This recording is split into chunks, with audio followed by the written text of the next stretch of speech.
get for leaning into the best friend. Now I've got one more accent, two less hands here for holding.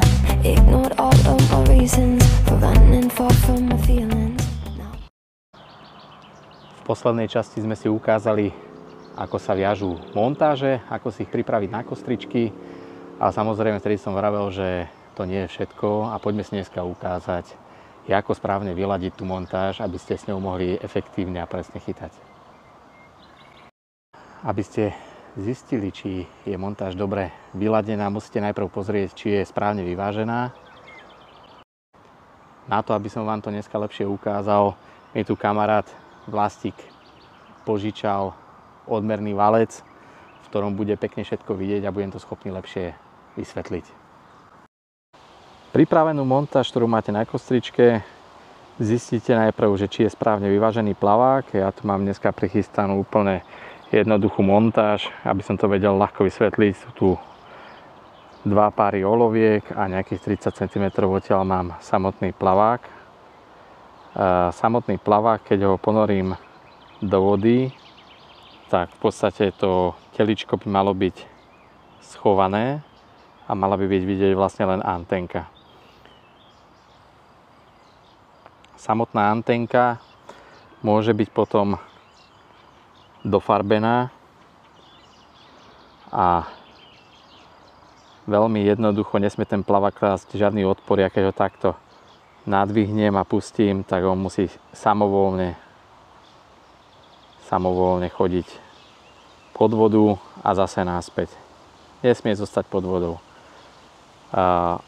Ako vidíte, antenku mám nafarbenú na čierno, vždycky, lebo keď sa to ponorí, tá voda je aj táto, je pomerne čistá, je vidieť, že aká je priehľadná, tak toto je vlastne vidieť aj vo vode a ono si veľakrát myslíte, že ten plavák není potopený a pritom je pod vodou, len vy vidíte vlastne tú ponorenú antenku stále pod vodou a ľúbi to skresľovať.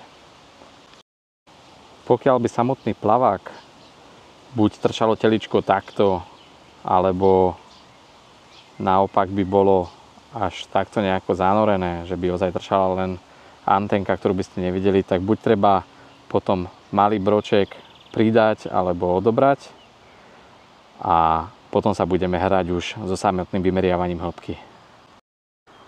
Na samotné vymeriavanie hĺbky používame odmerné, alebo teda vymeriavacie olovnice.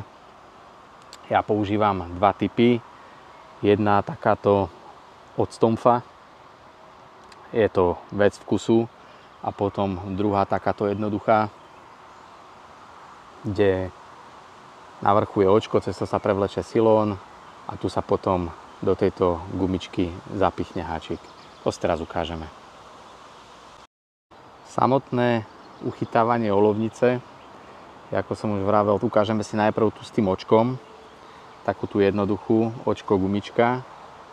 Takže zoberiem háčik, prevlečem cez otvor a zapichnem do spodu do gumičky. V podstate takto nejako by to malo byť zapichnuté, tak aby ste tú olovnicu nestratili a potom vlastne takýmto spôsobom to klesá na dno. Ukážeme si to aj vo valci. Teraz si pozrieme, ako to vyzerá, keď ideme uchytiť olovnicu od Stomfa. Je to celkom premyslený systém, ktorý Taliani vymysleli. Takže olovnička od Stomfa. Funguje v podstate na takom princípe, že treba si ju takto chytiť do prstov a vlastne tento spodok je na pružinke, to je vidieť, že sa to vlastne vytláča a samotný háčik sa dáva sem, tu je taká drážka, do tej drážky sa ten háčik zasunie a pustí. Ten háčik je tam potom zafixovaný a drží. Nevýhoda tejto olovničky je úplne jednoduchá a to je tá, že keď má tá olovnička, poviem príklad 2 cm, tak tieto 2 cm si vždy musíte potom pripočítať, pretože toto je bod, ktorým narážate o dno a tie 2 cm treba vždy pripočítať. Ale každý, kto si to párkrát skúsi, zistí, že to je veľmi efektívny spôsob a nemá s tým absolútne žiadny problém. Poďme sa pozrieť na samotný spôsob vymeriavania s olovnicou. Takže keď si umiestnime olovnicu na háčik, ideme do valca, olovnica nám vlastne plavák ťahá pod vodu, tým, že ten plavák je prevážený. Čiže ešte raz, prvý krok, správne si vyvážiť plavák bez olovnice a princíp vymeriavania hĺbky je vždycky takto na kolmicu, že vlastne vidím, že to olovo nemám na dne a keď ho pustím na dno, tak ten plavák mi zostane takto v stĺpci ponorený viseť. Olovka tiež pekne v stĺpci a olovnica mi leží niekde na dne, nie ju tam dobre vidieť, ale takto to funguje. Jednoduchým posunutím plaváka smerom nahor by som mal vlastne ponor vymerať tak, že olovnica mi zase klesne na dno, ale je vidieť principiálne, že takto keď budete vymeriavať a ostane vám takto vysieť plavák, tak to znamená, že to, čo je vynorené, tak celá tá dĺžka vlastne leží na dne. Toto je v podstate aj celkom dobre vymeraná hĺbka, nakoľko vždycky je dobre, keď ten háčik nejakým spôsobom leží na dne alebo kopíruje dno. V závodnej plávanej používame aj takú metódu, sa to volá, že vymerianie hĺbky na škrt. A teraz vlastne olovnica mi narazila na dno a vidieť len kúsok antenky. V podstate tá olovnica mi to pritápa, ťahá mi to na dno. A toto je vlastne stav, kedy háčik sa jemne dotýka dna a viete s tým chytať všetky nie dnové ryby, ale niekde medzi dnom a slobcom, čiže nejaké plotice to majú radi, piesty a viete im to veľmi dobre podať.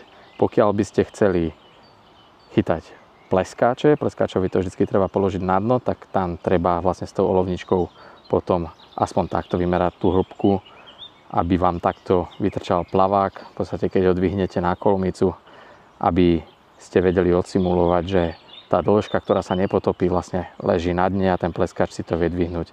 Niekedy tí pleskači potrebujú aj celú dĺžku plaváka, ale to už si musíte sami odsledovať. No a poďme sa pozrieť na to, ako správne vymerať hĺbku bez odmerného valca. Nebudete predsa vymeriavať hĺbku, ponor v odmernom valci. Treba sa to naučiť vždycky pri vode. Ja tu mám nachystaný topset z dieličky, ale principiálne je to ako krátky bič 3-metrový. A treba vždycky s tým prútom, pokiaľ ideme loviť na deličku, vymeriavať takto na kolmicu, že si to pustím dole na špičku. A vlastne na kolmici zistím, že koľko ho mám vynorený. Pokiaľ vymeriavam hĺbku v podstate ako keby na bič, tak vlastne bičom sa chytá tak, že sa predhadzuje dopredu. A vždycky ten plavák predhodím dopredu, nechám ho tam vyklesať a pokiaľ mi nezačne vytrčať takto ten driek, v podstate ten driek mi už tuto takto z polovice vytrčil. To znamená, že vlastne hlavná záťaž mi leží na dne, to najväčšie olovko a tie zábery by nebolo dobre vidieť, takže ešte raz hodím dopredu, tak, troška dozadu, uvoľním a vidím vlastne, že olovko mi leží na dne, tým pádom to nie je dobré a musím ponor zmenšiť. Vždycky zmenšujem zhruba o to, koľko mi ten plavák von vytrčá. Teraz to bolo nejaké 4-5 cm, tak som zmenšil o 4-5 cm, hodím dopredu. No a teraz mám krásne vlastne vymeranú hĺbku na tom plaváku. Pozrieme sa na to ešte raz zbližšia. Takže vymeriavanie na odkladací prúd na deličku. Pod špičkou.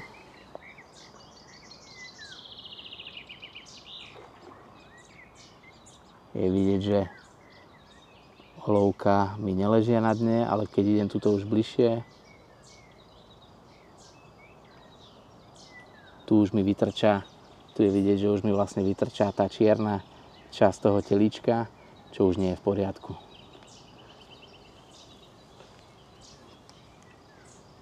Vymeriavanie hĺbky na bič, čiže predpokladám, že tam bude väčší ponor, predhodím von, potiahnem troška dozadu, aby som uvoľnil silón. Je krásne vidieť, že ten plavák ten plavák má olovka na dne a vlastne treba s tým niečo urobiť. To znamená, že zmenšíme ponor,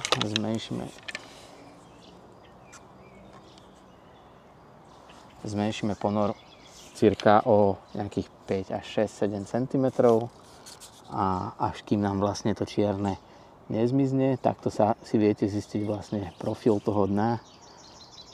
No teraz je to už lepšie a takýmto spôsobom si vlastne vymeráte plavák či na deličku, či na bič, či na bolonézu, je to v podstate úplne jedno. Samostatná kategória sú anglické plaváky, ale princíp je v podstate rovnaký. Vždycky, keď vám tá záťaž, ktorou si vyvážite najprv plavák, ukáže, že vám vlastne plavák moc je vynorený, to značí, že olovo je na dne. Keď je naopak s olovnicou moc ponorený, tak máte malú hĺbku.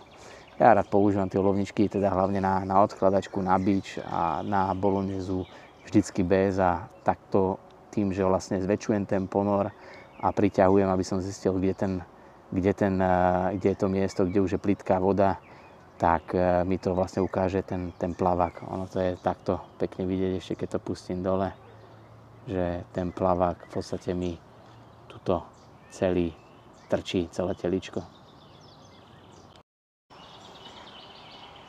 Plavák najprv treba vyvážiť, zistiť si s malým ponorom, ako vyzerá plavák, ktorý mám správne vyvážený, že koľko mi z neho vlastne trčí von. Tak toto vidíme na tomto plaváku, že v podstate celé to čierne je potopené, len kúsok je vynorené. Ono, keď tam dáte červíka, reketový reálne do vody, no to še troška viacej pritopí, takže netreba to moc prevažovať.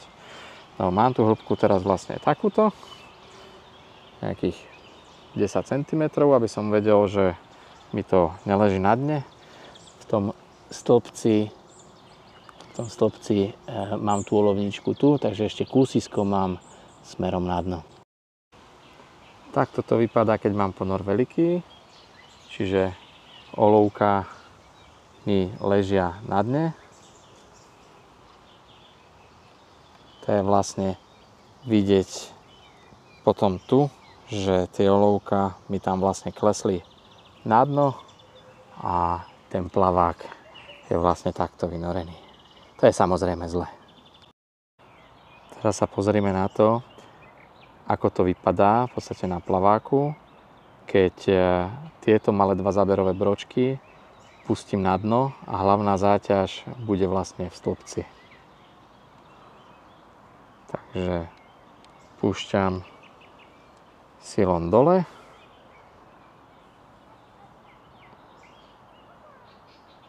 Tak a v podstate mal by som teraz vidieť následovné, že tie dva malé záberové bročky spôsobili to, že mi trčí viacej z tej čiernej, z toho plaváku a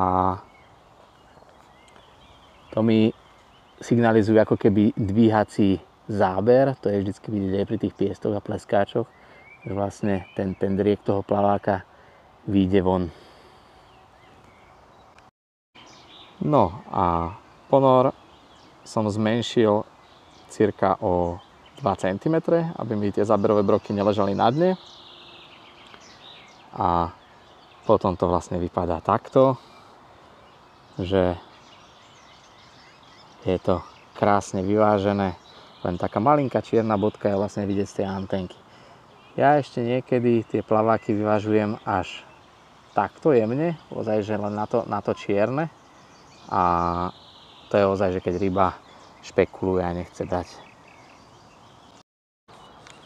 Tak to boli jednoduché tipy, ako správne vymerať hĺbku, vyvážiť a pripraviť si tú montáž na chytanie či už na odkladačku, kde sa chytá vlastne pod špicou, alebo potom na bič, kde sa vlastne predhadzuje smerom von. Základ je, aby ste na ten bič tú olovnicu nepoužívali, lebo potom vlastne vy hodíte a potom prehlbujete ten silón, si stále myslíte, že je tam ešte málo vody na tom plaváku, až vy vlastne ten plavák utopíte, zväčšíte ten ponor toho plaváku až natoľko vlastne, že to je nechytateľné. Takže na biči sa tomu snažte vyhýbať, využívate skôr metódu tú, že zoberete si tú hlavnú záťaž a sledujete si, kedy vám ten plavák vlastne v tom uvoľnenom stave sa vystrčí von, vtedy máte jasný signál, že ste narazili na dno a treba s tou hĺbkou niečo robiť. Tak dúfam, že vám tieto rady pomohli, niektoré veci ozrejmili, ako fungujú. No a ja idem chytať, ryby už čakajú.